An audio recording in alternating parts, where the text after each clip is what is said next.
Thank Hi, you for Sarah. being here. Hi, hi. I want to remind everybody that you're muted, um, and you should be in speaker mode so that you have the best view. What was that? Speaker view. Speaker view so that you have the best view. Welcome everybody here tonight. Hopefully you have a glass of wine or a glass of something cool. It's really hot here today. So the first thing you'll probably notice, besides the fact that we have a guest, is that we are not actually down in the vineyard. The first lesson of Mother Nature is that she is in charge. So rather than subject Drew to the 100-degree heat, we have a couple of vineyard pictures to share that we took an hour ago, and we're going to be up here where it's a little bit more humane to be sitting and talking to you. So that was the introduction. All right, everybody. So today is a very, very special treat, and I'm honored to have Drew Johnson from Atlas Vineyard Management, socially distanced from me at the other side of the table. Having his eyeballs and institutional knowledge and expertise on our little vineyard is a tremendous coup. Drew grew up in Texas, immersed in wine quite literally. When he was a little boy, his dad had him stomping 5-gallon buckets of grapes at home in the garage because his dad's feet and legs were too big to fit in the bucket. His dad was a physician in the military, so they traveled around. So Drew has had exposure and taste and education to wine in Germany and France and Italy and Portugal and Spain. And after returning to California, he landed at Cal, where he studied engineering until he realized he would much rather be outside in the vineyard. So he transferred to UC Davis, where he graduated with a BS in plant science. After that, he went directly to Beringer Vineyards in Napa, where he stayed for 25 years managing their vineyards. After that, he spent another 7 years at Treasury Estates, managing 1,700 acres of vineyard.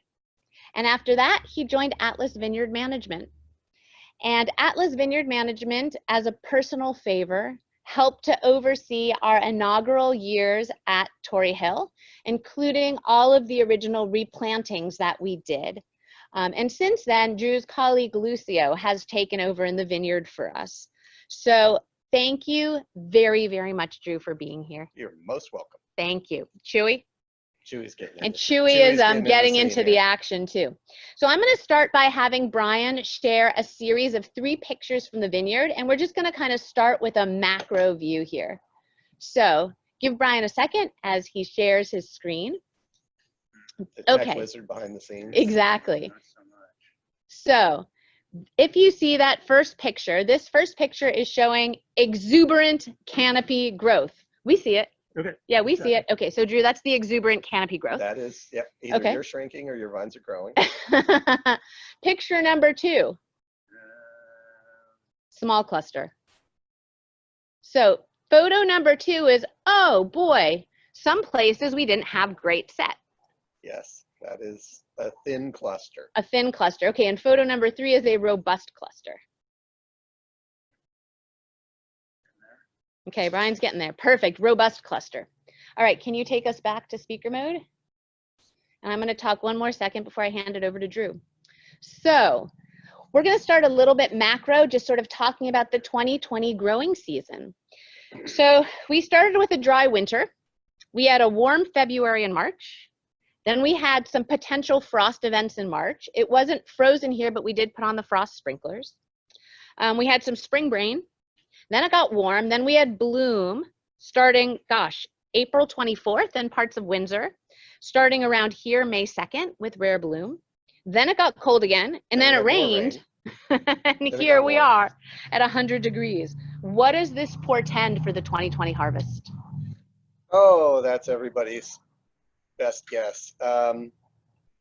You can see in those pictures of the clusters that you showed,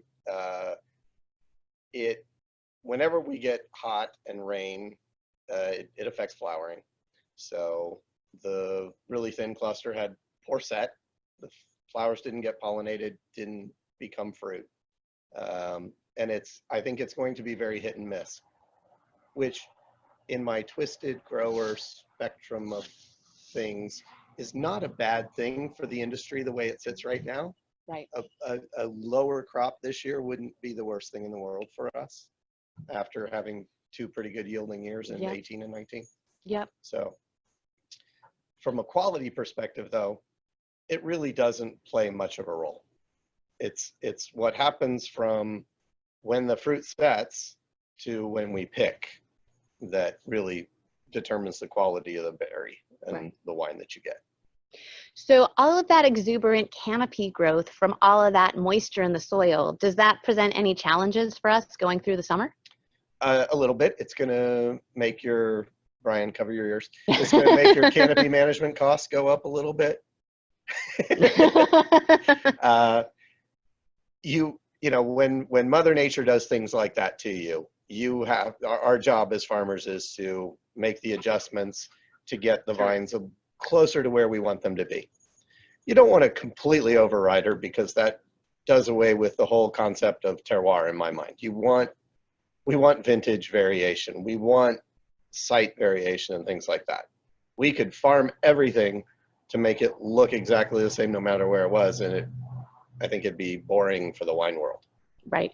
But yeah, it's gonna increase the amount of canopy work we have to do to kind of keep those vines under control, get a little more air and light infiltration into the canopy and around the fruit zone. Perfect. So for people who don't know what canopy management means, can you give them a 1 or 2 sentence description? Sure. As those shoots are growing and the leaves are filling out, we as farmers do a bunch of work to try to control that. So we move wires to keep the shoots going upright. We do leaf removal. The primary shoot will also push out a bunch of secondary shoots. They're called laterals. And we tend to want to remove those out of the fruit zone, because you want your fruit to be open and have air and light. That reduces disease pressures and helps with ripening. So we need to take some of that canopy out from away from the fruit zone to promote good, healthy wine fruit. Perfect. All right, so I'm going to start with a quote here from our vineyard. And it says, comprised primarily of the noble Martini clone with few of the fashionable 667 vines added in recent years. The original vines were planted in 1953 when Martini was prominent and prized for its robust fruit and spice. The vineyard tilts subtly downward, adding a signature nuance of raspberry and strawberry with a touch of black tea in the background. The entire vineyard, just 499 plants in total, which would be about a row in an average-sized vineyard, yielded just a few barrels of beautiful Russian River Valley Pinot Noir. The vineyard has decades of maturity, which lends its hand in achieving amazing flavors and finesse. Each vine has a unique shape as the years have transformed them into gnarled works of art. She is tiny in size, but grand in flavors and aromatics. So when I read that description, you can see why I was lured into buying this massive vineyard project. This estate. This vineyard estate with the romance of having my own fruit and my own vines. So not being a farmer, having this perfect little jewel box vineyard seemed like the perfect compromise. So would you say in 30 plus years of farming experience, you've ever managed a vineyard of this scope? Yes, I have. My dad has a vineyard in his yard, and it's smaller than this one. I was very adamant about counseling him not to do it as well. Just putting the cards out there. I have done my best to try to talk many, many people out of doing vineyards in their yard. They're a tremendous amount of work. Yes. They are a lot of fun.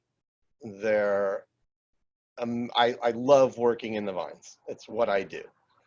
But there's, you stand on your front porch and you look out on your vineyard and it's beautiful. but you're also looking at, oh my, there's a bunch of work I need to do out there, and there's this and there's that. If you're in a position to do it yourself, that's one thing. But if you have to pay somebody else to do it, it does get to be pricey. Yes. So as we know. But there's this passion element in wine, and it's throughout the business. And fortunately, you have the passion for the wine. Brian might have the passion for the wine too, but Brian's got the passion for you, right. And you have the passion for the wine, so it all balances out sort of in the long run. Right. But it is work. 499 vines doesn't sound like much, but it is a tremendous amount of work to do. Yep. Because it's like whether you're fermenting 2 tons of grapes or 10 tons of grapes in a tank, it's the same steps to get you to wine, whether it's a small amount or a large amount. So the same is true for this vineyard for sure. Right. And so how many tanks does this vineyard represent for you in the winery? Now, 1 tank. Okay. But it's taken us a long time to get from a macro bin to a tank. So, and how many times do you have to touch that tank in the process of making your wine? Oh, I couldn't even count. Innumerable. Right. Innumerable. So have you ever figured out how many times you touch your vines in a year? Yeah, innumerable too. That's why I keep telling Brian every time he gets a vineyard bill to decrease his blood pressure. It's typically somewhere between 15 and 25 touches per vine per year. I believe that. And let's talk about a year like this where we have exuberant canopy. We need more canopy management, where it's been warm, where it's been humid, and we have a lot of mildew pressure. Yeah. So for that, I mean, you have to remediate that every 10 days is pushing it. Yes. So, I mean, you need to be in the vineyard doing work every single week. Yep. So now that we put the fact that our little Torrey Hill vineyard is a colossal pain in the ass, okay, we just put that out there. Let's dissect that description that I gave you from Adrian Fogg. So that came from Adrian Fogg, who took the fruit from this vineyard for a long time and did very well with it with Robert Parker. And the real fact that stands out to me is that it says that it was planted in 1953. Mm-hmm. So that is a dubious claim, perhaps, but it is Martini clone. Yeah. Go ahead. Okay, so Martini clone is an interesting thing, especially if you consider 1953 as legitimate. Louis Martini was a big man in the wine business in the 50s and 60s and 70s, actually well into the 80s. I got to spend some time with him back in the day. One of the best days I ever had in a vineyard was walking through the Stanley Ranch, which is where the Martini clone of Pinot Noir came from, with Louis Martini and Harold Olmo. Wow. It was Harold Olmo's the godfather of grape clones and growing in the California world. The Martini Pinot Noir block that most people took wood from and called Martini was probably somewhere on the order of 6 to 8 different selections. Oh, that's interesting. So there's a specific vine that went to UC Davis and became Martini Clone 13. There's another vine that went to Davis and became Martini Clone 15. But if somebody in 1953 went down to the Stanley Ranch and took cuttings off of multiple vines and grafted your vineyard probably has at least 4 or 5 selections of Pinot in it. Maybe that accounts for some of the complexity that we see. I think it does. I think that's one of the things that drew people to that Martini clone. Louis was really good about it. He loved having this weird mix of things in a block. He had this Chardonnay block that I'd love to replicate someday that had, I don't know, probably 20 different selections of Chardonnay all in one 6-acre block. And when the reason I got to go through that is because Behringer bought that property in 1992. And we used to pick that whole block, 6 acres, many different selections, all in one fell swoop. So then you get different aromatics. You have different levels of ripening. Some are going to have a little bit of higher acidity. Some have less acidity, different flavors, and you get a more complete, interesting. Muscatty Oh, yeah. clones of Chardonnay in Yeah. there. And so you'll get super aromatics out of that. Yep. So your vineyard might be multiple selections, which could be part of the difference in the set there as well. Yep. On those two clusters. So I was thinking some of the other things that might point to the legitimacy of that 1953 date include the 7x8 spacing and the bilateral cordons. Can you explain what that means, and then speak to those two facts pointing to the age of the vineyard? Okay. So the row spacing, she said 8x7. 8 foot is the row spacing, 7 feet is the space between the vines. And 8x7 is pretty much a legacy sort of spacing. You would not find too many people outside of the Central Valley of California planting with that kind of vine density. In the wine country, it's much more common to go 6 foot by 3 foot nowadays. Much higher density, a lot more plants per acre. Concept is sort of to keep a lighter load of fruit per vine and still maintain your yields on a per acre basis. Yep. Go in the background. So that's certainly an older thing. The bilateral cordon is the training method for the grapevines. You have a trunk coming up out of the ground, and then there's a handful of different ways to then generate your fruiting zone. You can do unilateral cordons, which is a permanent arm horizontal to ground level with little spur positions on it where the shoots every year grow out. Or you can do cane pruning, which is taking 1-year-old wood and laying it down on the wire. Or you can do head trained, which is maintaining the vertical trunk as your permanent wood. That is really old school. That's super old. That's like the old vines like in. the That looks like little 1890s trees. type Yeah. age. And, Yeah. And Zinfandel. It's still a very popular way to train Zinfandel. Yep. And Petit Syrah. But yeah, it's the vines out there, the older ones really are works of art. They're very cool. When one dies, it's kind of nice. You can cut it off and hang it on your wall, and they look really interesting. They're gnarled old creatures. Yeah, they're cool. The old vines are super cool. And having old vines has also meant we've had some old vine disease, and we went ahead and we made the plan to interspace the rows and to interspace the vines. But the first thing we did is when we started pulling out some of the vines that died because of age, we tried to graft some of those with some of our own wood. Mm-hmm. And that was a bit of a disaster, as I recall. Can you remember that? Do you want to talk about that a little bit? Yeah, there's probably a certain level of virus in all of your old vines. That's very common. And it's a strange thing, but when you have a grapevine that grows up with virus in it, it can kind of they mutually coexist. If you take a healthy plant and try to put your virused wood on it, it will 9 times out of 10 kill the healthy plant. Right.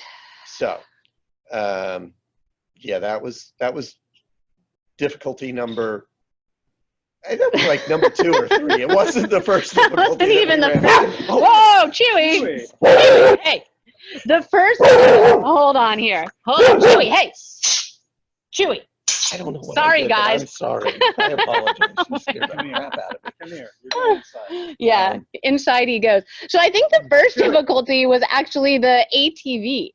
So do you remember that we thought we could make it easier to work in the vineyard instead of having to walk the rows? We thought we would have the ATV and put the backpack sprayers on the side. I mean, this was with Mike. That was before me. That was before Drew. And so we bought the ATV, and my dad went out and he sourced this ATV and he bought it and he was so excited. He's like, we can put the backpack sprayers on the side of the ATV. Little did we know that the vineyard rows ended too close to the fence. So you couldn't actually turn the ATV at the end of the row. You could go down the row and then go in reverse. So Yeah, after olive harvest, the ATV went back on Craigslist. So the real replanting work probably started in 2015, and as you talked about, trying to graft an old virus piece of wood onto a new healthy rootstock presents problems, and even just finding Martini clone on appropriate rootstock was challenging. So we did this two-step process. Do you want to talk about that? So before I came Yeah, in, I think before you Drew. all supplied some wood to a nursery and had them try to make some bench crafts for you, correct? Yeah, and that didn't work. So then we Yeah. ended up planting just straight up rootstock. Right. And then rootstock, you plant, you let them grow for a while, and you come in and graft them. So you'll take a piece of whatever wood you're going to use and make a little cut into the rootstock and put a bud in, and it will callus it up, it'll heal itself up, and that bud will start to grow. Right. Best laid plans. Best laid plans. Okay, so but before that, we thought we could find Martini clone from one of Jim Pratt's properties. He has a vineyard with Martini clone. So he invited me out there to go look at the vineyard and to take some samples. So I took those samples, and having been well educated at UC Davis like you, of course, I was worried about virus.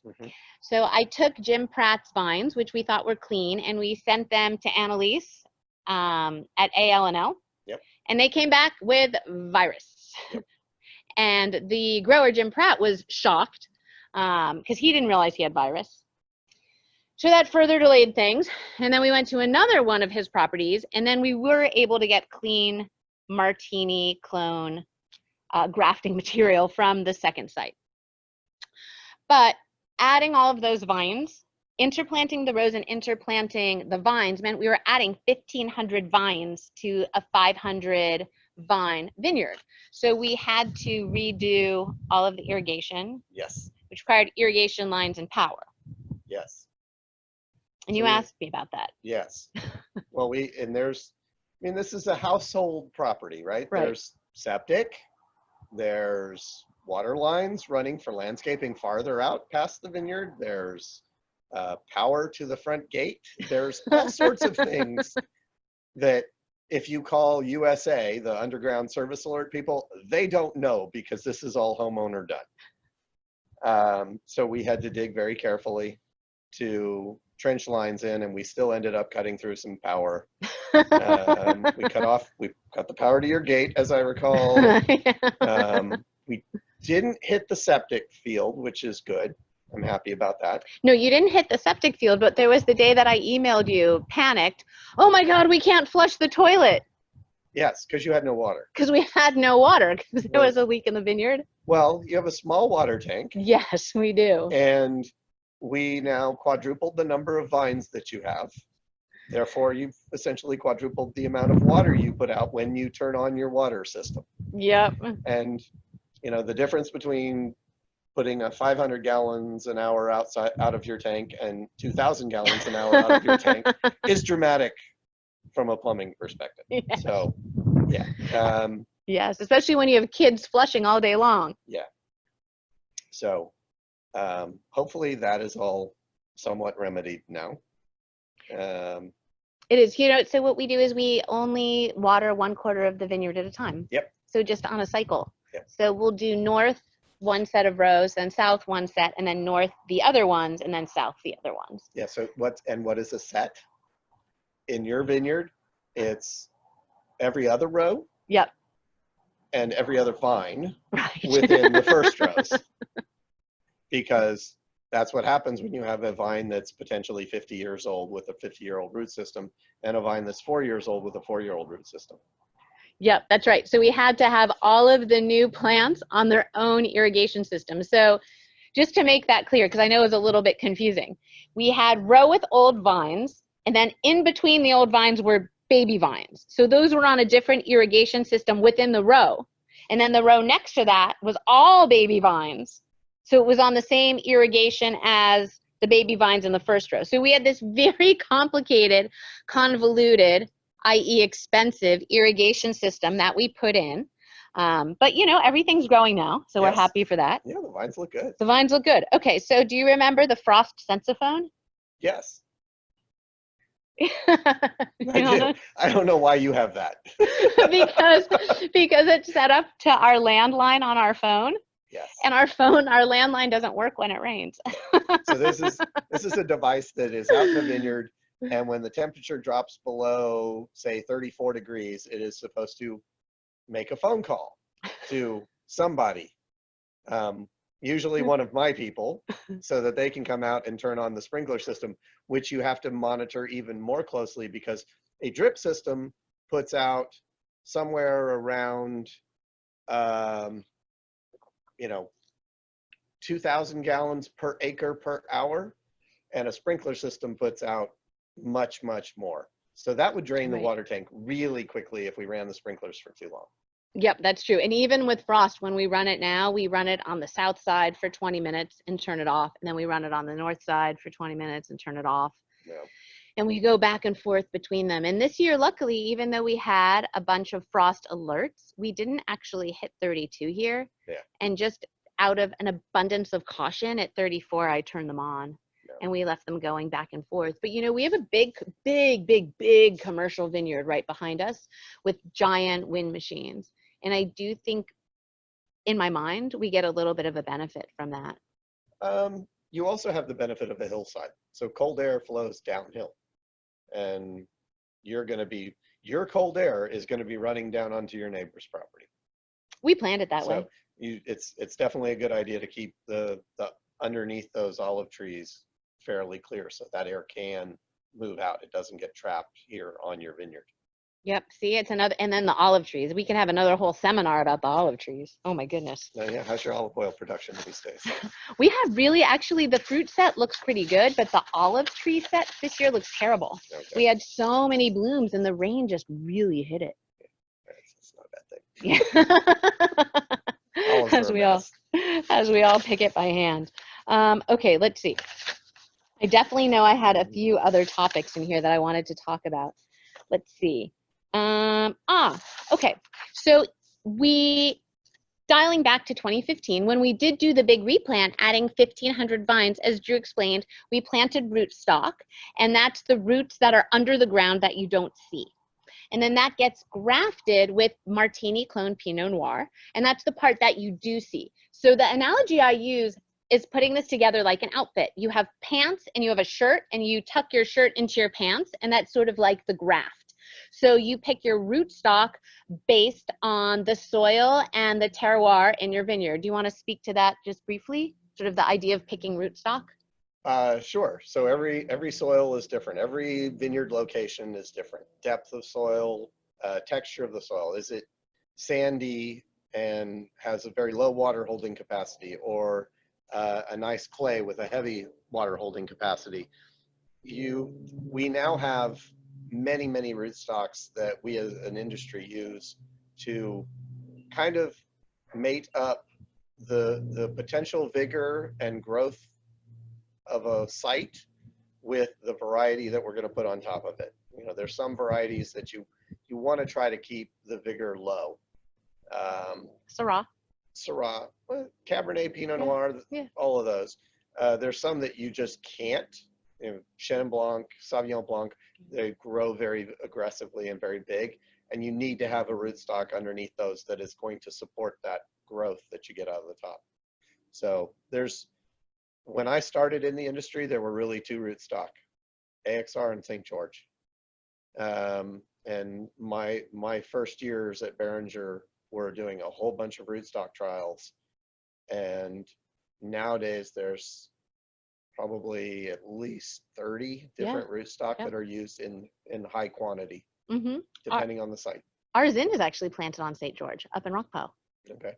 But you don't see that as much anymore. It's not as vogue anymore. Yeah. It's still being used in places, especially low vigor sites, because it's a good vigorous rootstock. It will mine for water.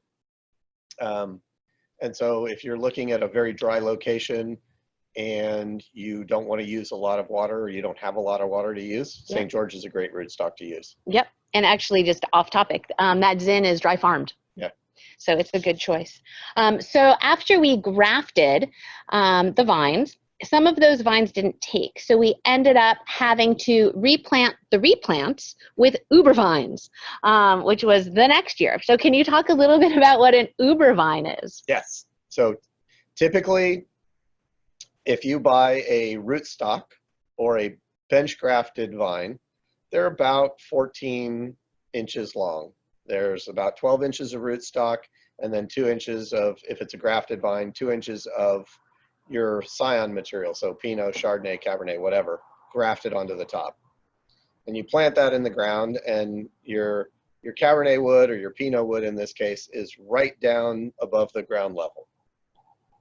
Uber vines are an invention of Duarte Nursery in Central California.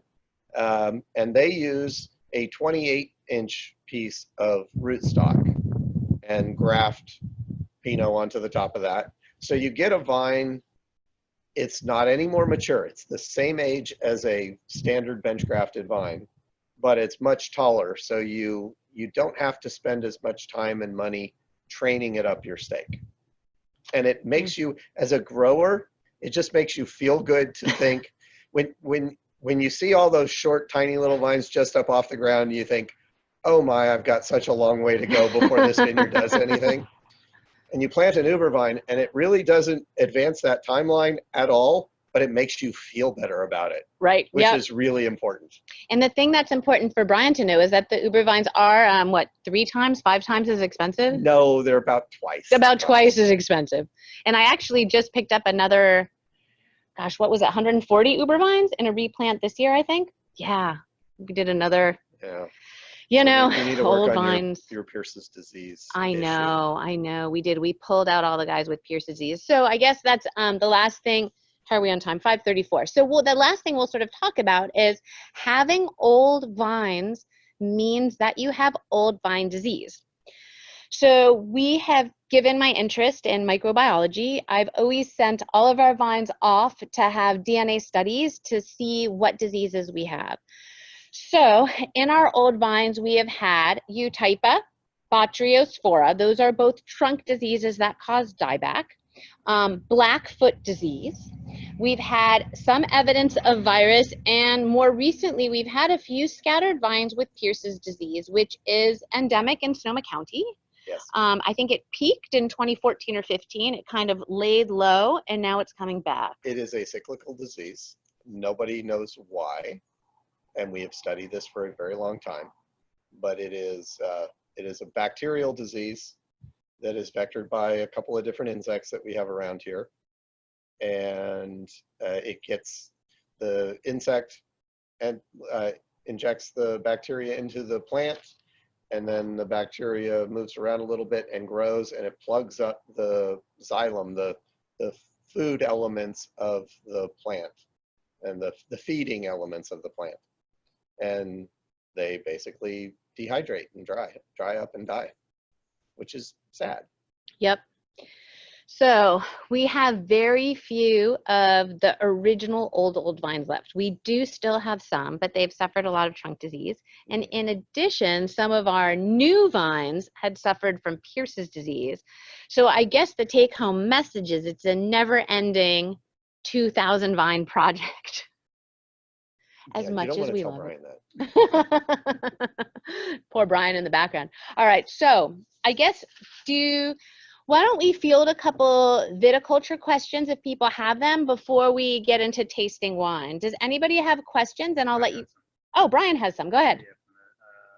Let's see. Well, there was question that you guys did a lot of talking about virus, but you talked about that just now. Yep. I don't know if there's anything else you want to add to that.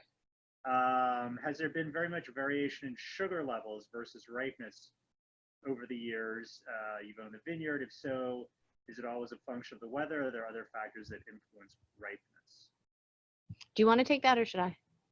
No, we both can. Sure. Go. You may have to repeat a bit of the question. I don't know how well they can hear me. Okay, so the question was about ripeness year to year. And I can talk about that from a winemaking perspective. Drew, if you want to talk about that from sort of a viticulture perspective or a weather perspective. Okay. So, I mean, my viticulture perspective is slanted because the only reason I grow grapes is to make wine. So my idea of ripeness is it's a flavor profile, and it's a concept of when is the fruit ready to make the best wine. That's ripeness in my mind.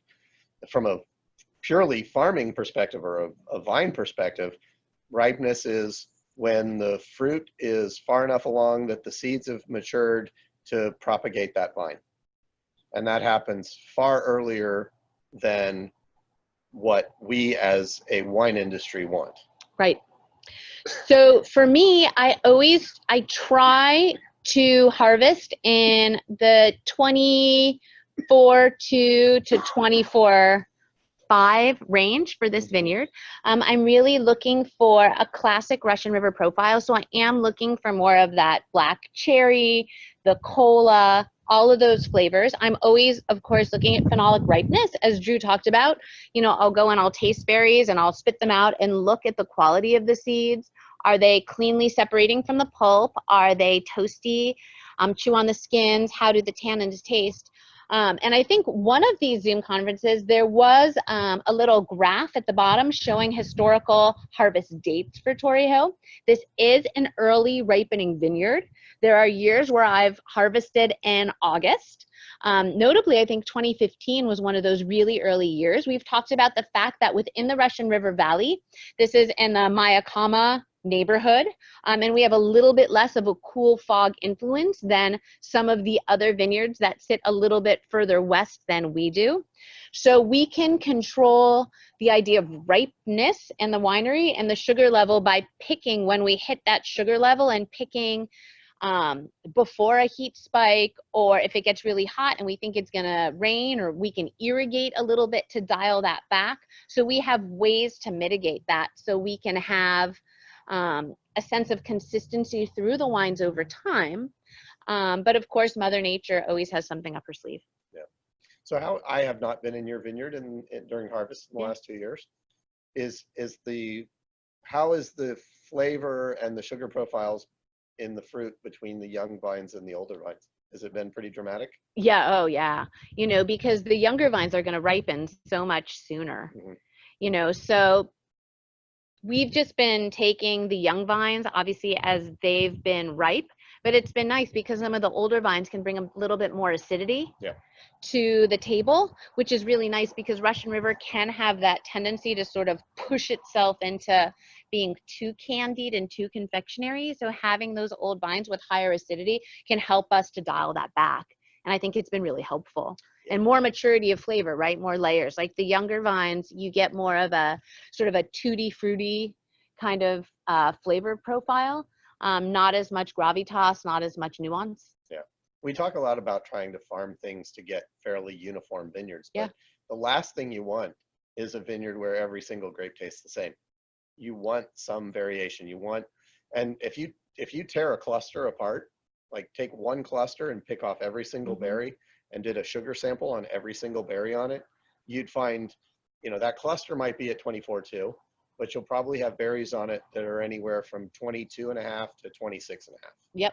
Yep, depending obviously on where the cluster faces, whether it's facing the sun, whether it's facing the shady side. Absolutely. Other questions? So related follow-up questions. Will you pick at a certain Brix level even if the grapes are not phenolically ripe? And do you pick the whole vineyard at the same time? Oh, those are good questions. Okay, so we always here pick the whole vineyard at the same time because it's not very big and it's not very economical. We can't afford to do it in more than one pass. And it's just not that much fruit.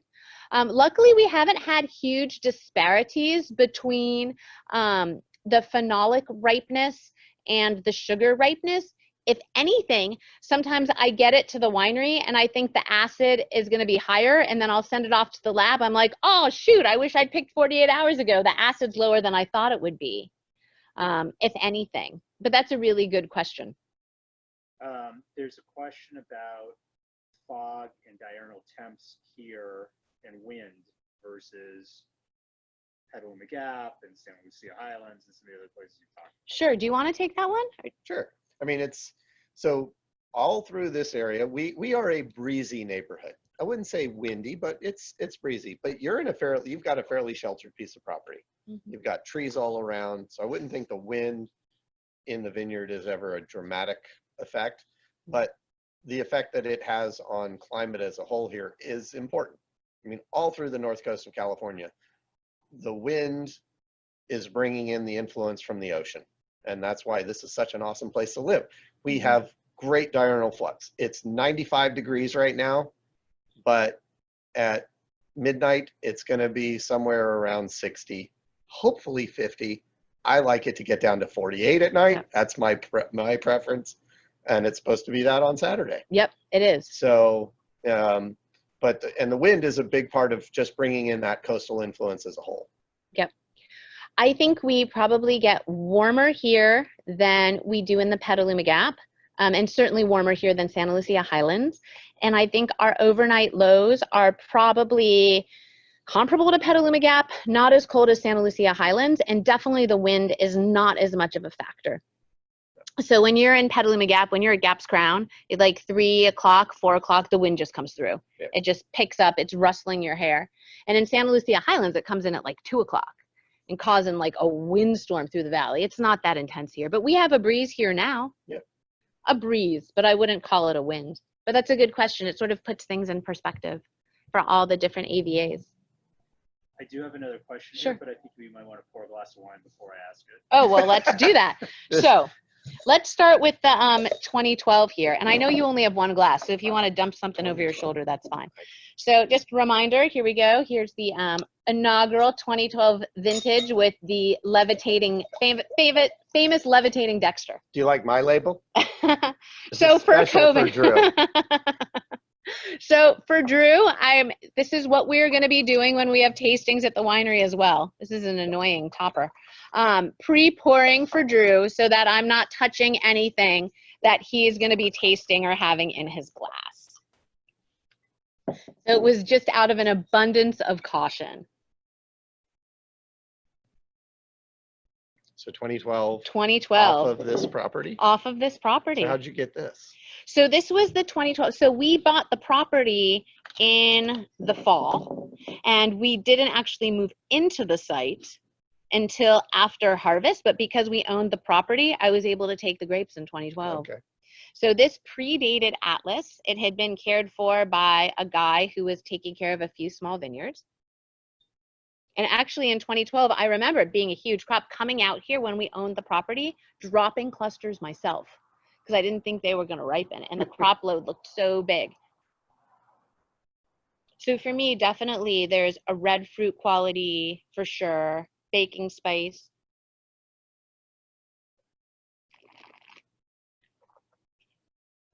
It's a little bit warm as we've been sitting here. Mm-hmm.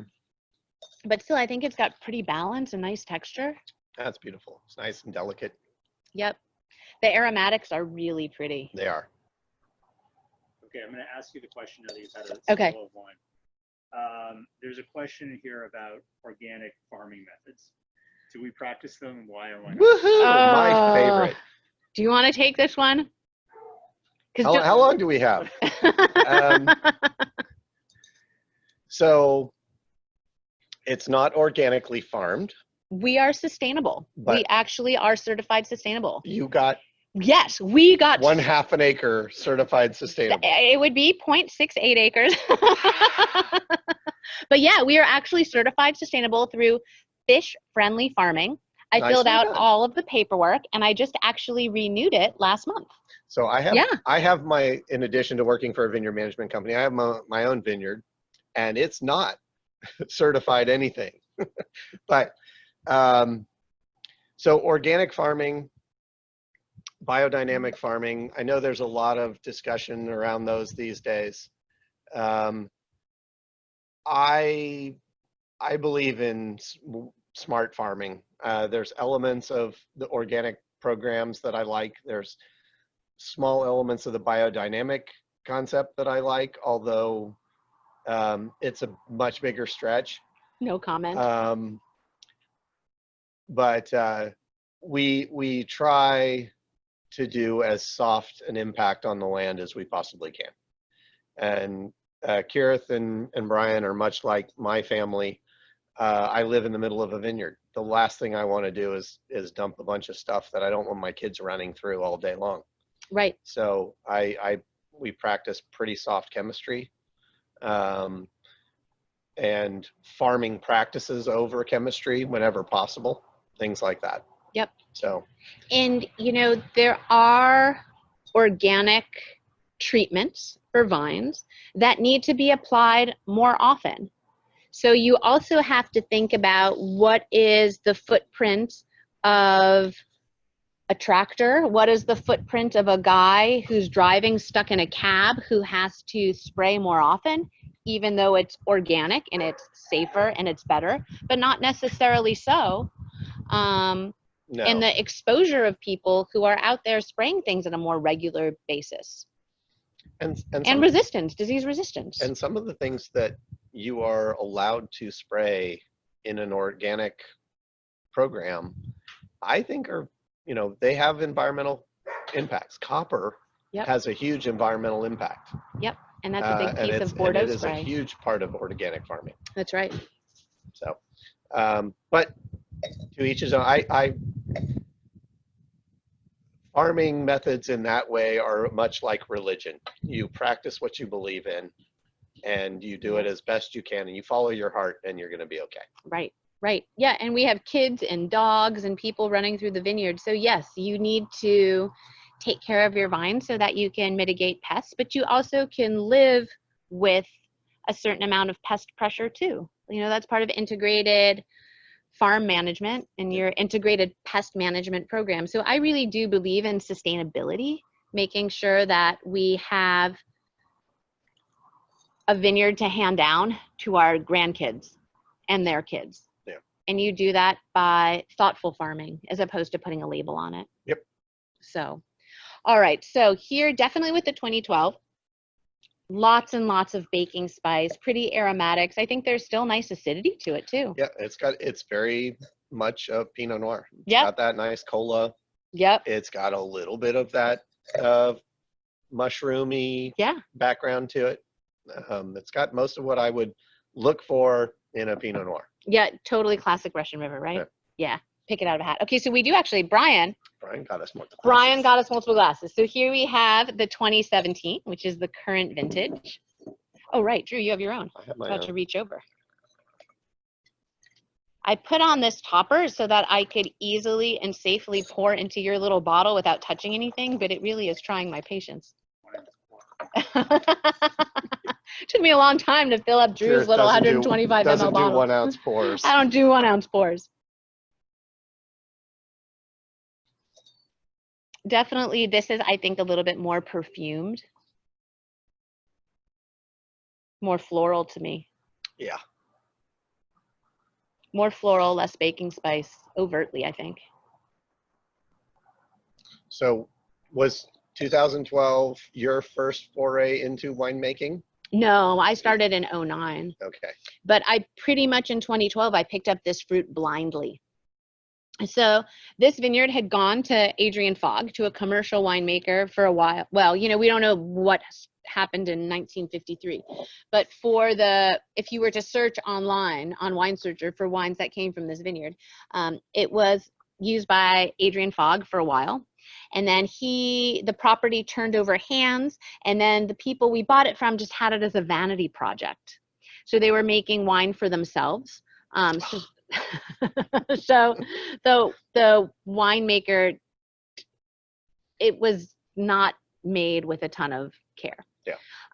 So when I took it over in 2012, it was just really the fruit. I had no say in the viticulture up to that point. Right. Atlas didn't take over till 2013. So it was just, you get what you get. There's a question here about the fires. How or did the 17 or 19 fires affect the vines and the wine? So we're super lucky that Pinot is early ripening. So luckily in both the 17 and the 19 fires, all of my fruit was off the vine. Everything had been picked. In fact, most of the fruit was fermented and dry by the time the fires came. And 80 to 85% of Sonoma County had already been picked by the time the fires came. For us here in 19, we were out of our house for a very long time. The fires came very close, and we had smoke damage, inside of our house that needed remediation, but we are very lucky in that you know, our house is standing and our vineyard standing, but you can sort of talk to that more broadly. So yeah, and then I think you hit all of it. It's the 17 fires were far more extensive and definitely played a much bigger role in the wine industry. So on my personal vineyard, I did not pick in 17 or 19. I picked part of it. I picked the very earliest ripening sections of a 15-acre block.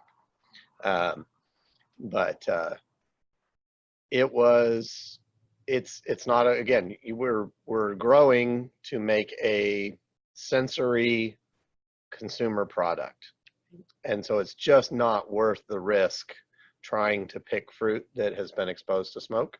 It makes a really, really foul wine. So hopefully we're gonna be able to scoot through 2020 and not have any issues, and 2021 and 2022 would be good too. Yep. So we can just sort of speak to the fact that our vineyard obviously is here in the Russian River. It's Pinot Noir. It's early ripening. As I said, sometimes we harvest 15. We harvested like the 3rd week of August, which is crazy pants. But we typically harvest here between like August 30th and September 2nd. Do you want to speak to your vineyard in Napa just for comparison? Oh, so we're my vineyard is in Sonoma County. It is Sonoma. Oh, is it? Yep. I typically start harvest in August, not on my property, but on vineyards that I manage. And then I finish at my place somewhere the last week of October, 1st week of November. Right. So Cabernet up in the hills. Yeah. So, I mean, I'm done by then. Like, you're done. I'm done. You guys are headed somewhere. Oh my God, I'm almost done with like mallow by then. Like I've inoculated for ML. I'm totally dry. Some even have gone through ML before you've started harvesting. Yeah, I don't schedule any vacations until December usually. Yeah. So that sort of gives you guys interesting perspective too from a varietal perspective as well. All right, you guys, we are at an hour. So I've kept you guys longer than I usually do.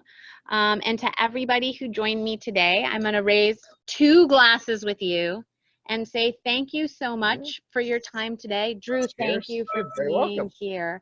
It was such a treat, you guys. Take care, stay well, and stay safe. Drink well, too, and enjoy your home cellars. Bye-bye, guys.